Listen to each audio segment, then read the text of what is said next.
সরকারি তিতুমির কলেজকে বিশ্ববিদ্যালয় করার দাবিতে মহাখালীতে সড়ক ও রেলপথ অবরোধ ৫ ঘন্টা পর তুলে নিয়েছেন শিক্ষার্থীরা। তবে এর আগে সড়ক ও রেলপথ অবরোধে চরম দুর্ভোগে পড়ে বাস ও ট্রেনের যাত্রীরা। নোয়াখালী থেকে ঢাকাগামী একটি ট্রেনে ইট পাটকেল নিক্ষেপের ঘটনায় কয়েকজন আহত হয়। হাসান মাহমুদের রিপোর্ট।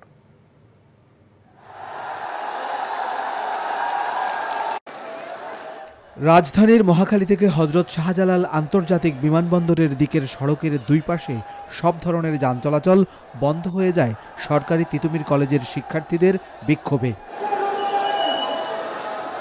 বেলা ১১টার দিকে শুরু হওয়া শিক্ষার্থীদের এই অবরোধ বিক্ষোভে আটকে পড়ে সে এলাকার সড়ক ও রেল যোগাযোগ ব্যবস্থা। দফায় দফায় মিছিল করে তিতুমির কলেজকে বিশ্ববিদ্যালয় করার দাবি জানায় শিক্ষার্থীরা। তিতুমির বিশ্ববিদ্যালয়ের দাবিতে সে প্রেক্ষিতে ২৪শে এসে ৫ই আগস্টের পর থেকেই আমরা এই বিশ্ববিদ্যালয়ের দাবিতে আন্দোলন শুরু করেছিলাম। শিক্ষাক্ষেত্রে যে বৈষম্য, আমরা দাবির আন্ডারে আছি, কিন্তু আমাদের শিক্ষা ব্যবস্থায় আমাদের শিক্ষক এবং আমাদের যে পরীক্ষা পদ্ধতি এগুলি বিশ্ববিদ্যালয়ের মানের নয়। এটা ২০১৭ সালে ঢাবির অন্তর্ভুক্ত হয়ে যায়, তখন থেকে আমরা আরো বেশি করে বৈষম্যের শিকার হই। শিক্ষার্থীরা মহাখালী রেল ক্রসিংয়ে অবস্থান নেয়। এ সময় নোয়াখালী থেকে ঢাকাগামী উপকূল এক্সপ্রেস রেল ক্রসিংয়ে না থামলে ট্রেন লক্ষ্য করে ইটপাটকেল নিক্ষেপের ঘটনা ঘটে। এতে আহত হয় কয়েকজন। ঘটনাস্থল ঘিরে রাখে আইনশৃঙ্খলা বাহিনীর সদস্যরা। পরে বিকেলে অবরোধ তুলে নেয় শিক্ষার্থীরা।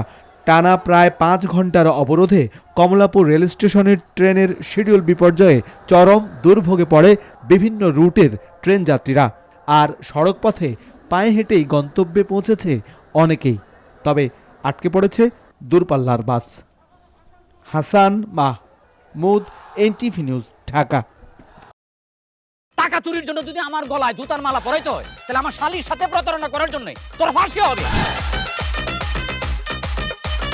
দুলা ভাই, আপনার তো ঘর জামাই বইলা একটা পরিচয় আছে, আমার তো তাও নাই।